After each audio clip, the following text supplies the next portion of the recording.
ఈరోజు మనం అల్లసాని పెద్దన గురించి చెప్పుకుందాం.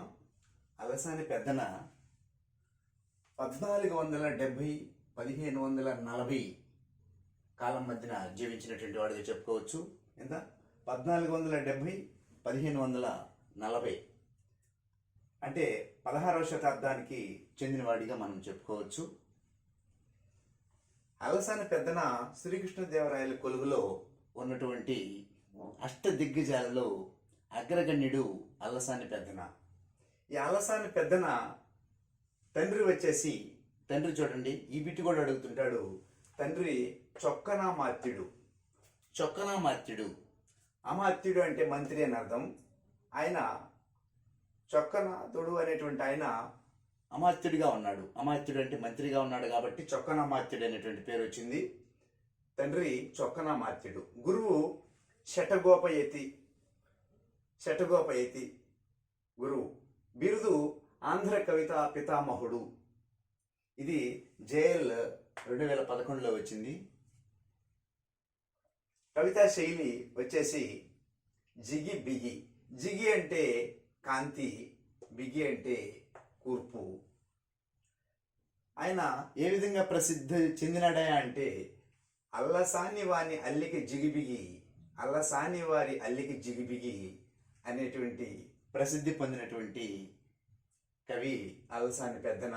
అయితే రచనలు చూస్తే మనుచరిత్ర, ఈ మనుచరిత్రకు మూలము సంస్కృత మార్కండేయ పురాణం అండి.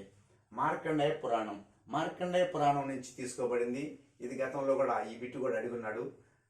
మనుచరిత్రకు మూలం ఏది అని అడిగున్నాడు. కాబట్టి మనుచరిత్రకు మూలం సంస్కృత మార్కండేయ పురాణము. ఇది జేఎల్ 2007 అడిగినాడు. అలాగే కాకుండా ఎల్పి శెట్టికి కూడా ఒకసారి అడిగినాడు దీన్ని. అలభ్య రచన వచ్చేసి హరికథాసారం అనేటువంటి అలభ్య రచన ఎవరిది అంటే అల్లసాని పెద్దనది. అయితే హరికథాసారాన్ని ఎవరికి అంకితం చేశాడు అంటే గురువైనటువంటి శఠగోపయతికి అంకితం చేశాడు.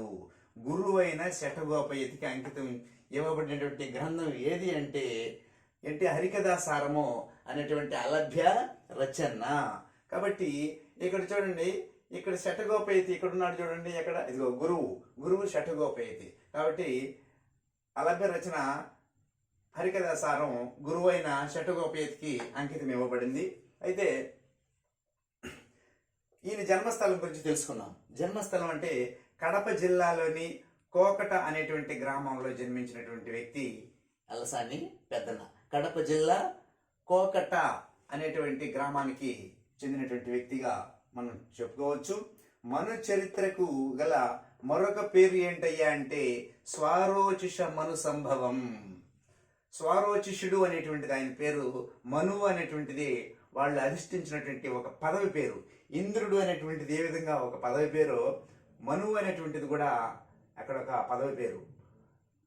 స్వారోచిష మను సంభవం అంటే పుట్టుక.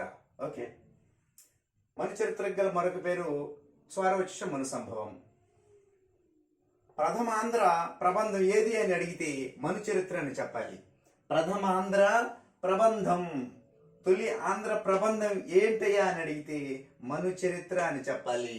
మను చరిత్ర రచించినటువంటి కాలం 1520. చూడండి, ఇక్కడ 1470 నుండి 1540 మధ్యలో జీవించినటువంటి అల్లసాని పెద్దన ఆయన చనిపోబోయే ముందు 20 సంవత్సరాల ముందు రాసినటువంటి రచనగా ఇది చెప్పుకోబడింది.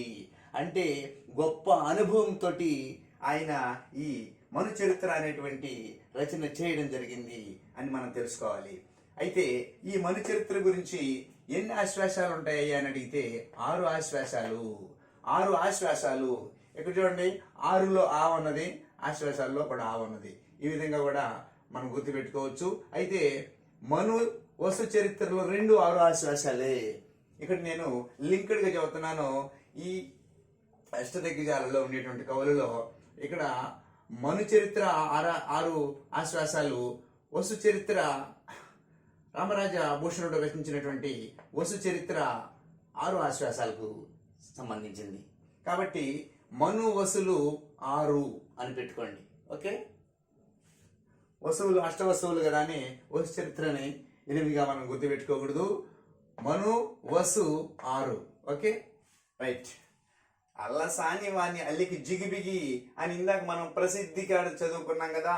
అల్లసాని వాణి అల్లికి జిగిబిగి అన్నది ఎవరయ్యా అంటే కాకమాని మూర్తి కవి. చూడండి, అల్లసాని వాణి అల్లికి జిగిబిగి అన్నది కాకమాని మూర్తి కవి. ఈయన విమర్శకుడు. సో ఆయన విమర్శ చేస్తూ అల్లసాని వాణి అల్లికి జిగిబిగయ్యా అని చెప్పినాడు.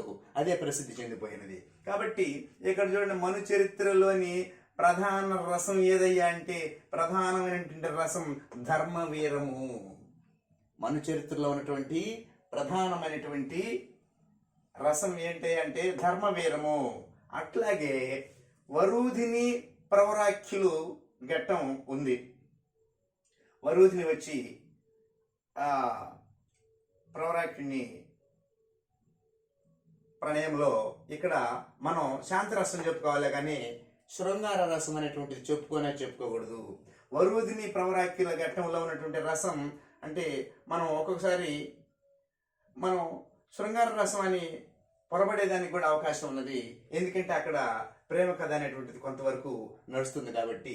అయినా కానీ అక్కడ ఉండేటువంటి రసం ఏంటయ్యా అంటే శాంతరసం ఉంటుంది. ఎందుకంటే ప్రవరాఖ్యునిలో లేనిది అక్కడ